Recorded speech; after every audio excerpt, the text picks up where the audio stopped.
떠나요 하늘길 모든 걸 훌훌 버리고. 행복하고 건강한 웰니스 여행, 슬기로운 라디오 생활과 함께 떠나보시죠. 1년 365일 숲길을 걷다 하이숲 프로젝트. 자, 오늘은 하늘길 일대에서 만나볼 수 있는 산야초 야생화에 대해서 알아보겠습니다. 산야초 나물꾼이라고 불리는 강병로 강원도민일보 이사와 함께하겠습니다. 안녕하십니까? 네, 안녕하세요. 반갑습니다. 예, 제 노래 어땠나요? 아, 좋습니다. 자, 그러면 오늘 진짜 이 노래처럼 하늘길로 한번 떠나볼 텐데, 자, 먼저 자기소개를 부탁드릴 텐데요. 저희에게 이제 소개를 보내주셨을 때 산야초 나물꾼이라는 닉네임이 있었습니다. 이게 뭔지도 궁금해요. 아, 네. 제가 지금 현재 한 31년째 그 신문사에 몸담고 있는데요. 오, 예. 예, 그 몸담으면서 제가 주로 많이 한 게 탐사 취재를 많이 다녔습니다. 그래서 그 강과 산 일대에서 자생하는 예. 나물이나 약초 그리고 물고기 이런 것들 많이 좀 체험을 했는데 그 덕분에 아마 제 주위에 있는 분들이 산야초 나물꾼이라고 닉네임을 붙여준 것 같습니다. 이야. 지금 현재 제가 몸담고 있는 강원도민일보에서도 그 강병로의 산야초 톡이라는 연재 칼럼을 좀 오, 진행하고 있고요. 예. 지금 현재 한 150회째 지금 진행하고 있습니다. 주 1회인데 150회째면은 3년 가까이. 그렇죠. 그리고 이제 제가 그 하면서 기억에 남는 게 예. 제가 이제 이 나무를 워낙 좋아하다 보니까 네. 금강산 여행 지금은 이제 중단이 됐지만 금강산 여행을 할 때 금강초롱하고 이제 구절초를 보고 싶어서 일부러 갔고. 아, 다녀오셨어요? 네. 한라산에는 제가 고사리 꺾으러 다녀왔습니다. 네, 그리고 울릉도에는 그 여러분 잘 아시는 명이나물. 와. 네. 안 가신 데가 없네요. 네. 그래서 저기 아마 그 청취자들께서 좀 궁금하시면 제가 지금 강원도민일보에 연재하는 이 산야초 톡은 네이버나 다음을 통해서 살펴보실 수 있습니다. 많이 좀 구독 부탁드리겠습니다. 이야, 궁금합니다. 어떤 내용 담겨 있는지. 예. 뭐 대략적으로 뭐 소개를 해주시면 이게 어떤 내용으로 구성되는지. 각 나물에 대한 특성, 그다음에 먹는 방법, 그리고 음식을 어떻게 조리하는지 그런 것들 이제 주로 하고요. 그 나무가 사람한테 건네는 그 무형의 이 이로움들 그런 것들을 시대 상황하고 좀 잘 조율을 해서 그렇게 쓰고 있습니다. 와, 이렇게 말씀을 해주시니까 네. 궁금해요. 지금 이때 좀 먹기 좋은 나물 뭐 이런 거를 하나만 소개를 해주신다면요. 예, 지금 나물철은 지났고요. 대부분 나물은 이제 4월에서 6월 초까지 좀 나무가 억세지지 않을 때 그때 잎을 따거나 아니면 뿌리를 이제 채취해서 먹는데 지금은 이제 뿌리를 이제 그 이용할 수 있는 도라지라든지 더덕, 그다음에 지치 주로 이런 것들을 산행을 통해서 이제 그 채취할 수 있고요. 이제 그 추석을 전후로 해서 요즘에 많이 할 수 있는 거는 버섯입니다. 네. 버섯. 뭐 여러분들 잘 아시는 뭐 능이버섯, 그다음에 송이버섯, 그다음에 느타리버섯, 쌀이버섯 이게 이제 한참 나올 준비를 하고 있습니다. 제가 질문을 괜히 한 것 같습니다. 점심시간 앞두고 있는데, 야, 이런저런 얘기 해주시니까 갑자기 침이 쫙 고이는 게, 나물을 그냥 뭐 이렇게 성격을 잘 알고 이런 것뿐만 아니고 맛있게 먹는 법까지 알려주신다고 하니까. 가장 중요한 게 이제 먹는 거니까. 가장 중요한 겁니까? 예, 건강이 최고죠. 예. 우리 하이숲 프로젝트 지난 1탄에서는 하늘길 코스를 소개를 해드린 적이 있는데, 오늘은 야생화와 산야초 지금 말씀을 해주시고 있는 게 주제입니다. 그 정선 백운산 일대에 하늘길 트레킹 코스가 조성돼 있다. 이걸 지난 시간에 얘기를 했거든요. 여기에도 야생화나 산야초 많이 있습니까?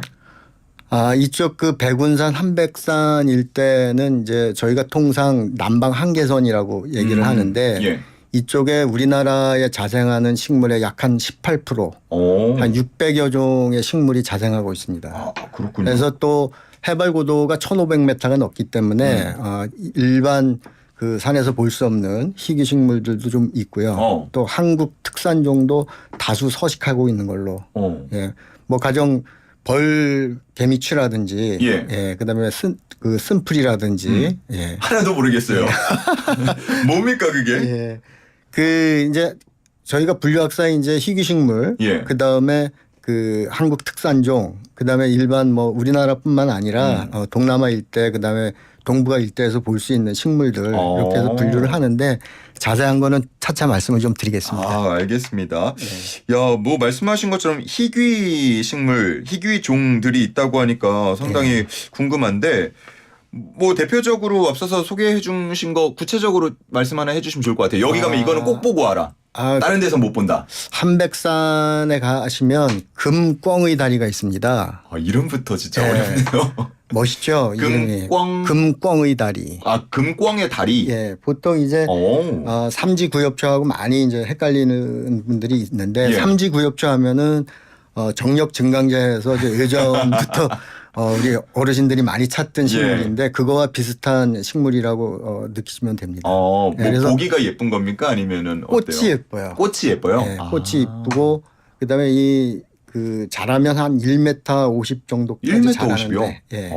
그 꽃 잎이 또 색이 가장 화려해서 금꿩의 다리라는 이름을 붙인 걸로 알고 있습니다. 어떤 색입니까? 네, 약간 그 노릇노릇한 빛깔이 나는데 일반적으로 꿩의 다리는 이제 흰색 계통이거든요. 이거는 약간 황금색. 비슷하게. 그래서 금꿩의 다리다. 멋있습니다. 저는 한 번도 보지도 못했고 이름도 처음 들었습니다. 네. 예, 그런 것들이 많다라는 얘기고. 한백산에 가보세요. 가면은 근데 이렇게 안내 편말이나 이런 게 있습니까? 네, 저기 하이원 리조트나 아니면 그 정성군이나 이쪽 산림청 쪽에서 각 희귀식물에 대해서는 그 일반인들이 좀 쉽게 식별할 수 있도록 안내 표지판을 붙여놓기도 하고 그래서 아마 일반인들이 가시더라도 잘 안내받으실 수 있을 겁니다. 이거 뭐 힘에 좋다고 이러면서 막 꺾어오면 안 되잖아요. 그럼 안 되죠. 그 사계절 내내 꽃을 볼 수 있다는 것도 상당히 독특했는데 겨울에도 그럼 볼 수 있는 거예요? 겨울에는 눈꽃이 피죠. 눈꽃. 예. 그 11월부터 이제 그 상고대가 피기 시작해서 12월 눈이 내리면 이제 눈이 바람에 흩날리면서 나무에 붙지 않겠습니까? 그러면 이제 그 눈꽃이 피는데 굉장히 장관이죠. 이게 그 파란 그 하늘하고 이렇게 어우러지면은 굉장히 예쁩니다. 사진 찍는 건 안 좋아하세요? 네, 늘 이제 제가 직접 그 산야초 취재를 하고 나물 취재를 하다 보니까 사진은 늘 찍고. 그러니까요. 그 멋진 풍경들을 한순간 눈에만 물론 눈으로 담고 오래 기억하는 것도 좋습니다만 너무 아쉬울 것 같아서. 네, 그래서 늘 기록으로 남겨놓습니다. 그런 것들 또 칼럼에 함께 싣기도 하시고요. 좋습니다.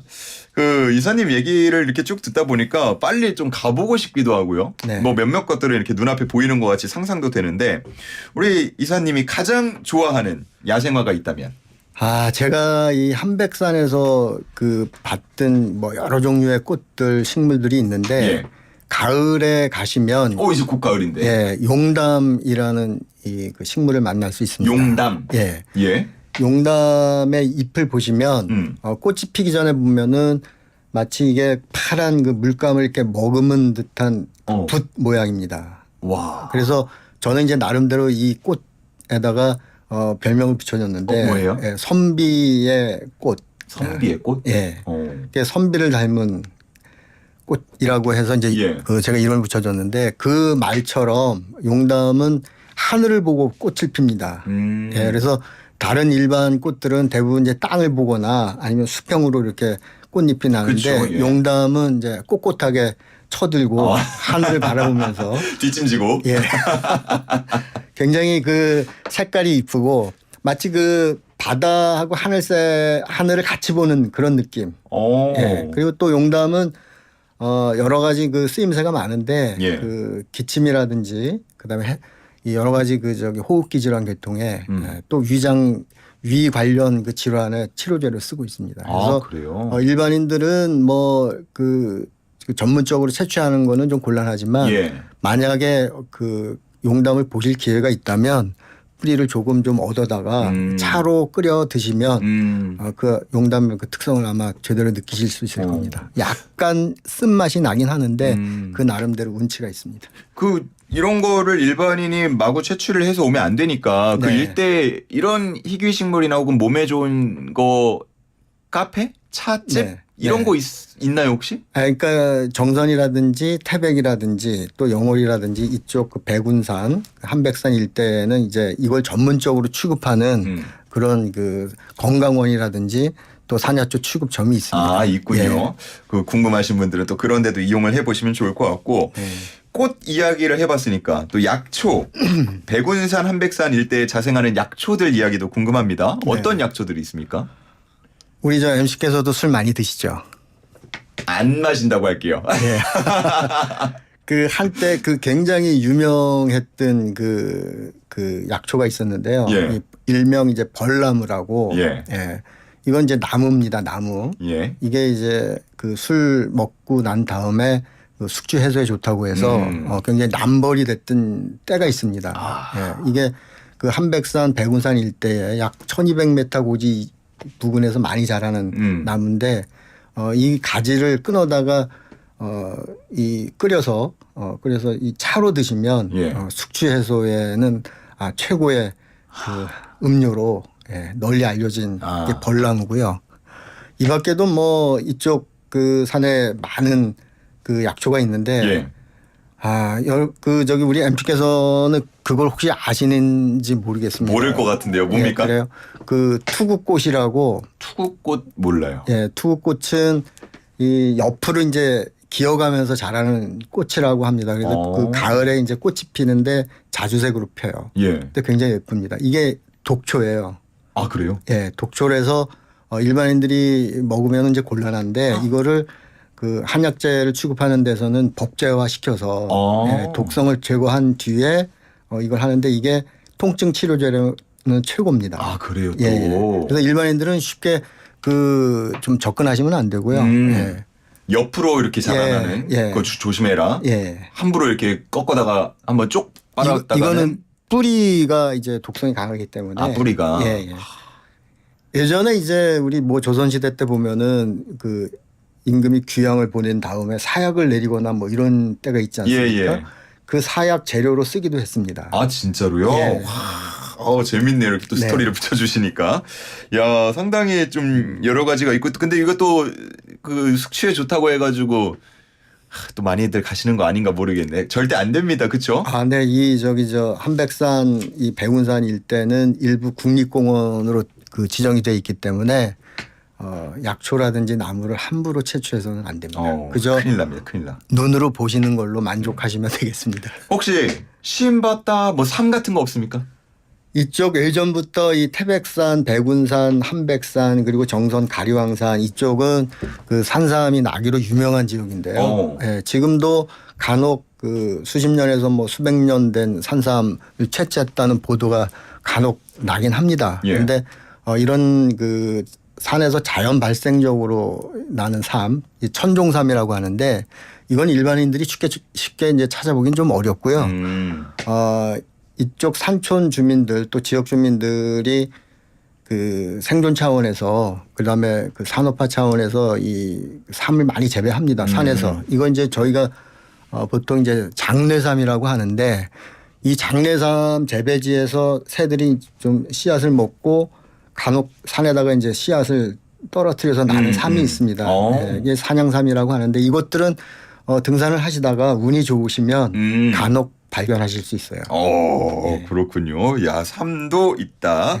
참 그 앞서서 말씀해 주셨던 것 중에 가장 중요한 거는 맛있게 먹는 거다. 그럼요. 예, 이 이야기가 이제 기억에 남아서 산야초들 활용한 음식도 무궁무진할 것 같은데 제가 그 뭐 말로 한번 레시피를 좀 알려드릴게요. 좋습니다. 이 정선, 태백, 영월 이쪽 지역 가시다 보면 이제 곤드레 나물밥을 이 취급하는 음식점들이 덜어 있습니다. 굉장히 맛있는 이 나물인데요. 이 곤드레를 가지고 나물밥을 지을 수도 있고 또 이거 가지고 차로 만들어서 드실 수도 있고 또 여러 이제 고등어 좋아하시죠? 좋죠. 고등어 이 조림을 할 때 곤드레를 살짝 데쳐서 밑에 깔고 그 위에 고등어를 얹어서 양념을 하고 난 다음에 찜을 하면 고등어보다 곤드레가 더 맛있습니다. 와, 그렇게는 한 번도 본 적도 없어요. 먹어본 적도 없고. 근데 먹고 싶어요. 네. 정선으로 가십시오. 음식점에서도 그렇게 하는 곳들이 있습니까? 아, 그럼요. 이쪽 아. 그 향토 음식점에서는 이제 별미라고 해서 예. 많이들 취급하고 계시는데 곤드레는 이제 뭐 전국적으로 많이 알려진 그 나물이고 그쵸, 예. 또 이 나물밥을 하는 또 집도 많이 늘어나고 있어서 일반인들이 조금만 관심을 가지시면 즐겨 드실 수 있으실 겁니다. 이 건물 지금 계신 이 건물 지하에 가면 네. 곤드레 나물밥 나름 잘하는 데가 있어서 네. 거기서 제가 잘 즐겨 먹거든요. 네, 제가 근데 알려드릴게요. 곤드레밥을 지으실 때 예. 보통 이제 저희가 뭐 요즘에는 이 냄비밥이라고 해서 가스불에 하는 밥이 없지 않습니까? 그런데 예. 우리 MC께서도 곤드레를 구하셔서 이걸 물에 살짝 불리십시오. 불리시고 난 다음에 들기름에 달달 볶다가 그거를 그 이 무쇠솥 맨 밑에다 까시고 그 위에 불린 쌀을 얹혀 놓고 난 다음에 가스불로 한번 밥을 지어 보십시오. 굉장히 맛있습니다. 밥만 먹어도 네. 꿀떡꿀떡 넘어갈 것 같아요, 진짜. 그리고 저는 그 두릅 이런 거 좋아하거든요. 네. 두릅 맛있게 먹는 법 없습니까? 두릅은 날 것으로 먹으면은 곤란하고요. 약간의 독성이 있어서 그래서 이제 끓는 물에 살짝 데쳐서 숙회로 이제 대부분 초고추장에 그쵸, 찍어서 예. 드시는데 그렇게 먹는 방법도 있고 예. 이거를 저 같은 경우는 그 두릅이 나는 철에 이 저희가 이제 속칭 강원도에서 부침개라고 얘기를 하는데요. 네. 예, 이걸 이 저기 그 메밀전 부치듯이 예, 밀가루 반죽을 해서 두릅을 올려놓고 부침개를 만들어 먹습니다. 오늘같이 비 오는 날은 최고의 막걸리 안주죠. 네. 막걸리 빠질 수 없다는 점, 예, 말씀을 드리겠고. 그, 앞서서 독초 얘기도 하셨고, 뭐, 독성 얘기도 방금 또 해주셨으니까, 네. 독초와 나무를 그 겉모습만 보고도 구분을 할 수 있습니까? 겉모습만 보고 구별하는 거는 그건 상당히 전문가 수준이면 가능하고요. 일반인들은 구별하기가 쉽지가 않습니다. 예. 그 예를 들자면 그 여러분들 이제 잘 아시는 곰취 아시죠? 예. 곰취께서도 예, 곰취하고 동의나물이라고 있습니다. 이 생김새가 거의 똑같습니다. 예. 똑같은데 이걸 같이 갖다 놓고 구별해 보라고 해도 일반인들을 잘 구별이 안 되거든요. 그래요? 그래서 그 동의나물 곰취 같은 경우는 뭐 독성이 거의 없어서 쌈채로도 먹기도 하고 그다음에 염장식물로 해서 먹기도 하는데 동의나물은 큰일 납니다. 드시면. 예, 그래서 바로 복통이 일어나거나 위경련이 일어날 정도로 그 심각한 독성을 갖고 있어서 드시면 안 되고요. 예. 예, 대부분 이제 저희가 그 산행을 할 때 나무를 구별하는 방법 중에 하나는 먹어보는 겁니다. 예. 먹어보는 거다. 예, 먹어보는 건데 이걸 뭐 그 통째로 드시라는 게 아니고 예. 혀 끝으로 씹어보거나 약간의 그 독성이 있는 나물은 그 혀 끝에 대보면은 이 마비가 되거나 얼얼합니다. 이거는 뭐 그렇게 해서 식별하는 방법이 있고. 그렇군요. 예. 그 버섯 앞서서 버섯철 이제 또 다가온다 하셨으니까 독버섯도 있잖아요. 독버섯 있죠. 그것도 혀에 대보아야 됩니까? 아닙니다. 이 독버섯은 혀에 대보지 마시고 제가 드리고 싶은 얘기는 아는 버섯만 채취해라. 예, 아는 버섯만 채취해라. 그래서 그 모두 뭐 화려하다고 해서 다 독버섯은 아니고요. 요즘에 이제 많이 볼 수 있는 그 지금쯤 많이 볼 수 있는 게 오이꽃 버섯. 일명 이제 꾀꼬리 버섯이라고 하는데 이게 그 오이꽃처럼 생겼어요. 그래서 뭐 크지는 않습니다. 근데 이 꽃은 주황색이거나 노란색이거나 굉장히 색깔이 화려하죠. 근데 이 버섯은 향이 굉장히 좋습니다. 그래서 그 파스타를 만들 때 이 오이꽃 버섯을 넣어서 같이 만들어 드시면 굉장히 맛있습니다. 그 파스타면을 일단 좀 삶아서 물에 그 찬물에 잘 헹궈 놓고 그다음에 오이꽃 버섯 그다음에 그 마늘을 편으로 썰어서 이걸 올리브유에 이렇게 달달 볶습니다. 그리고 난 다음에 거기에 그 파스타 면을 얹어서 취향에 따라서 뭐 치즈도 넣으시고 예. 그렇게 드시면 지금 맛볼 수 있는 최고의 버섯이 아닌가 이렇게 생각이 들고요. 또 반대로 이 쌀이버섯이라고 있는데요. 쌀이버섯은 그 종류가 굉장히 다양합니다. 다양한데 그 중에서도 이 이 붉은 쌀이 노란 쌀이 이건 그 독성이 워낙 강해서 이거 잘못 드시면 복통의 위경련, 심지어 두통까지 굉장히 좀 그 어려움을 겪게 되죠. 그래서 이거는 그 저희들이 이 버섯을 꼭 먹어야 된다 할 때는 끓는 물에 데쳐서 3일 정도 우려냅니다.